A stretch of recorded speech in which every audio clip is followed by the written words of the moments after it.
Ladies and gentlemen, in today's video, I'm going to be giving you a list of NFL contracts that I consider to be some of the worst in the NFL since I began watching. Now, I will say majority of these contracts are fairly recent, but some of them go back a few years. Regardless, I think it just comes to show that NFL front offices are becoming less smart as time goes on. Seriously, like bad contracts used to be a thing, but now it seems like it's a regular thing. Couple of plugs before we hop right into it. Don't forget to use code Wyatt's World on G Fuel, Waggle Golf, or Prize Picks. By using it on G Fuel or Waggle Golf, you'll save yourself a discount on any of their products. And by using it at sign up on Prize Picks, you're gonna guarantee yourself to win a free $50 with your first $5 entry. However, always remember to play responsibly, and let's get into the video.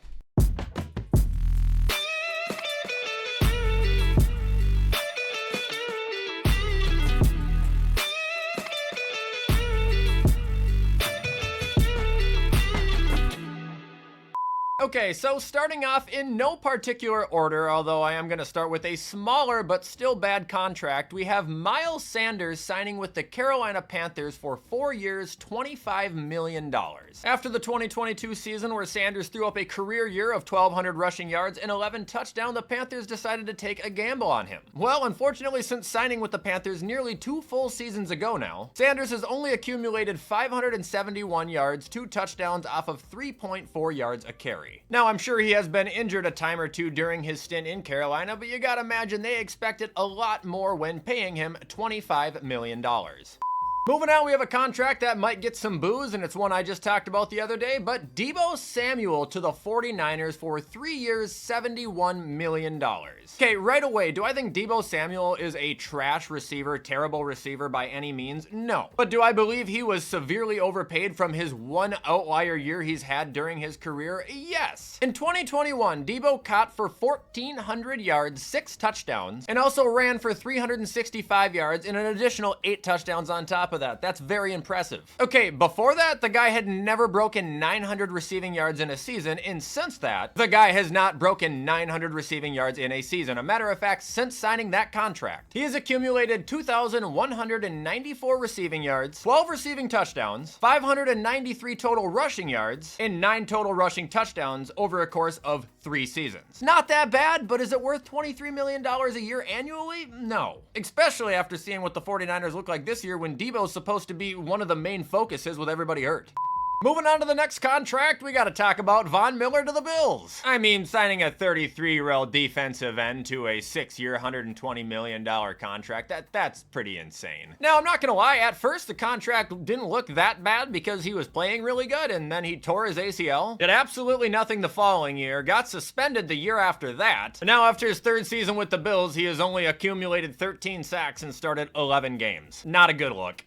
Now moving on, we have another smaller contract, but a recent one, and that is Gabe Davis to the Jacksonville Jaguars for 3 years, $39 million. Now I know he's been injured a little bit this year, but any Bills fan with a pair of eyeballs could have told you he was not worth that money. He is a product of Josh Allen, and also a product of people still living off of a playoff performance that he had 3 years ago. He is an extremely hit-or-miss receiver who barely hauls in 50% of the targets thrown at him, and through 1 year in Jacksonville, he's sitting at 239 yards and 2 touchdowns through 9 games started. Sorry, Gabe, but your contract is just way too much. Moving on to the next contract, we have J.C. Jackson to the Chargers for 5 years, $82 million.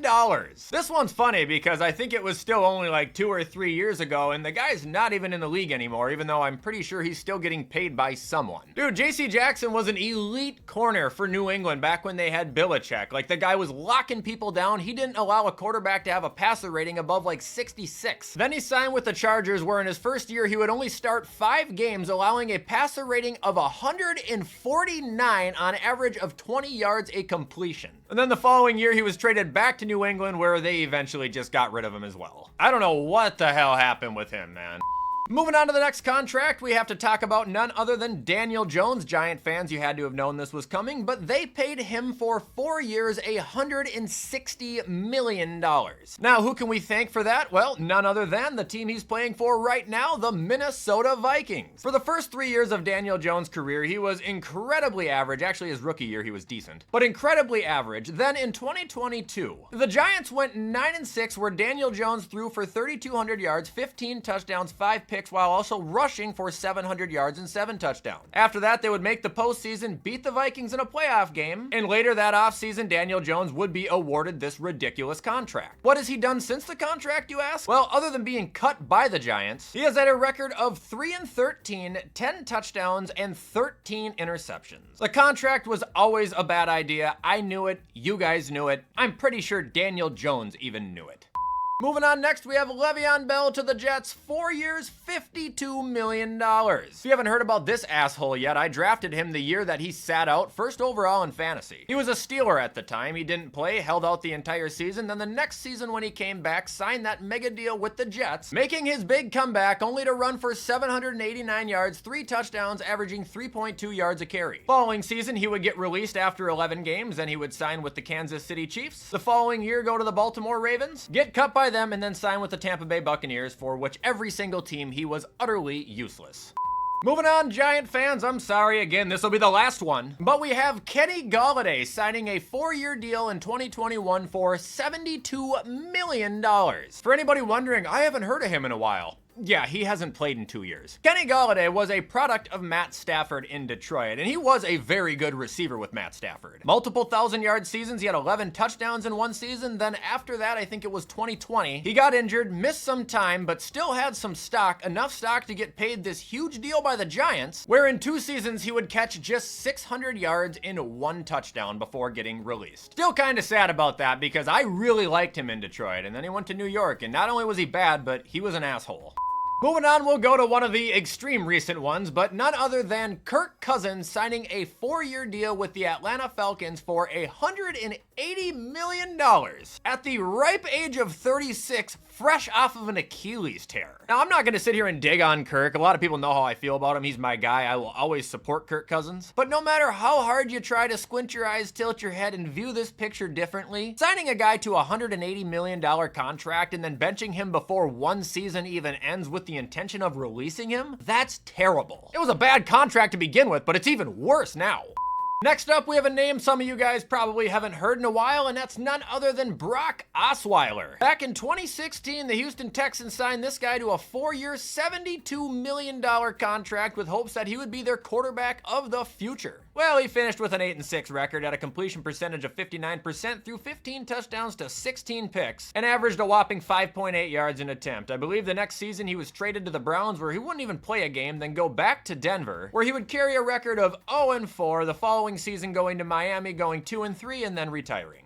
Now we move on to Carson Wentz back in 2019 when the Philadelphia Eagles signed him to a 4-year, $128 million contract. Now, believe it or not, at the time, the contract kind of made sense because Carson Wentz did look like one of the best quarterbacks in the league. Then he was hurt, where Nick Foles stepped in for him, winning a Super Bowl. Then the following year, as Carson was kind of healing from his injury, still missing a few games, did pretty well, where the Eagles took this huge gamble on him. Then after signing the mega deal, Carson Wentz would only start 12 games, going 3-8-1, throwing 16 touchdowns to 15 interceptions and having Jalen Hurts take his job. After that, Carson Wentz went to the Colts for a 1-year stint, then he went to Washington for a 1-year stint, then he went to the Rams where he was on the bench, and now he is in Kansas City where he is currently on the bench. Obviously, that's not worth the contract he was awarded, but with all pun intended, it has me wondering where Carson went. That was fucking terrible.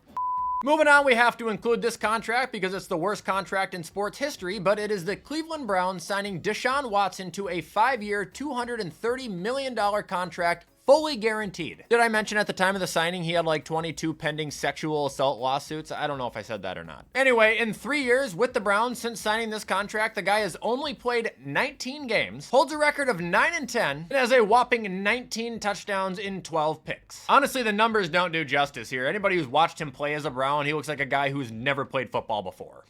Next contract we have is when the Denver Broncos signed Russell Wilson to a 5-year, $242 million deal with, I believe, $160 million of that guaranteed. Yeah, this was another really bad contract that a lot of people, including myself, were really excited about. For many years, Russ was known as one of the best quarterbacks in the league on the Seattle Seahawks, so what would we expect when he went to Denver? Great things, right? Well, unfortunately, that wasn't the case. Russ actually ended up playing less than 2 years with the Denver Broncos, finishing with a record of 11-19, and now in year 3, where he is supposed to still be a Denver Bronco, they are paying him $37 million to play for a different team. I know statistically his second year in Denver was a lot better than his first, but again, no matter how you look at it, this was a ginormous flop. Now moving on in the video, we are going back to someone we have already kind of mentioned, and that is none other than Nick Foles. Remember earlier when I said he filled in for an injured Carson Wentz and won a Super Bowl with the Eagles? Oh, what if right after that I told you he was offered a 4-year, $88 million deal from the Jacksonville Jaguars? Well, he ended up accepting the contract where he would go 0-4, throwing 3 touchdowns to 2 picks, getting injured, missing the rest of the year, losing his job to Gardner Minshew, and traded to the Bears the next season. That was another insane signing if you're asking me. I get it, he won a Super Bowl, but like look at the guy's career before that. Other than 1 year in 2013, like he was buns. Moving on to the next contract, I hope this isn't a hot take to some people, but we have the Tennessee Titans signing Kelvin Ridley to a 4-year, $92 million contract. He's 30! What the fuck are you guys doing? Now, this is the first year of his contract where he's only thrown up 940 yards and 4 touchdowns, which definitely isn't worth the money. It could be a lot worse, but why were we paying him that kind of money to begin with, especially in 2024? He had one really good year with Atlanta, then he got hurt, then he got suspended an entire year for gambling, then he returned to Jacksonville where he was okay, decent at best, and then you guys give him $92 million. It was stupid, and again, just to cycle back to my first point, he is a wide receiver who is 30.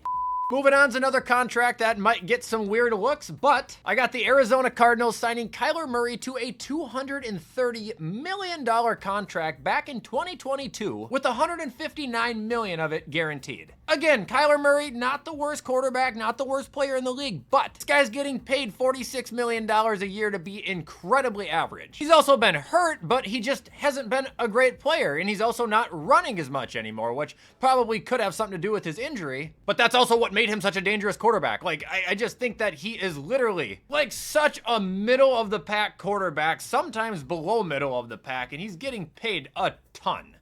And the last contract, because of course we have to include it in the video, would be the New York Jets signing a 40-year-old problematic Aaron Rodgers to a 3-year, $112 million contract with $75 million of it guaranteed. Did you guys know he has not had a 300-yard passing game since 2021? Yeah, no, even that entire last year with the Packers, he didn't hit a 300-yard game. He was on the decline of his career. He had been causing problems in the Packers organization for a few years leading up to this whole event. So he finally gets out, he goes to the Jets, ended up tearing his Achilles immediately into the first game of the season, missed his entire year after that, once again spends his entire offseason taking a bunch of psychedelic drugs and doing weird things to apparently find himself and better himself, only to come back as the same arrogant, ignorant, finger-pointing guy he always has been. Nothing is ever his fault, nothing has ever been his fault, and with all these major changes happening with the team, you know, the firing of Robert Saleh and the acquisition of Davante Adams, whether you believe Rodgers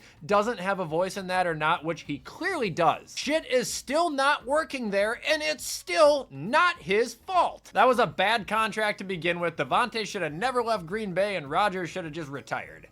And that is going to do it for a list of contracts in the NFL that I think are or were extremely overpaid. Let me know where you guys agree. Let me know where you disagree. Again, I just want to thank you guys for being here, and feel free to show any support if you guys choose to. I imagine this video will get out to you guys Friday, so with that being said, I hope you guys have a fantastic weekend, and I will see you guys Monday or sometime around Monday.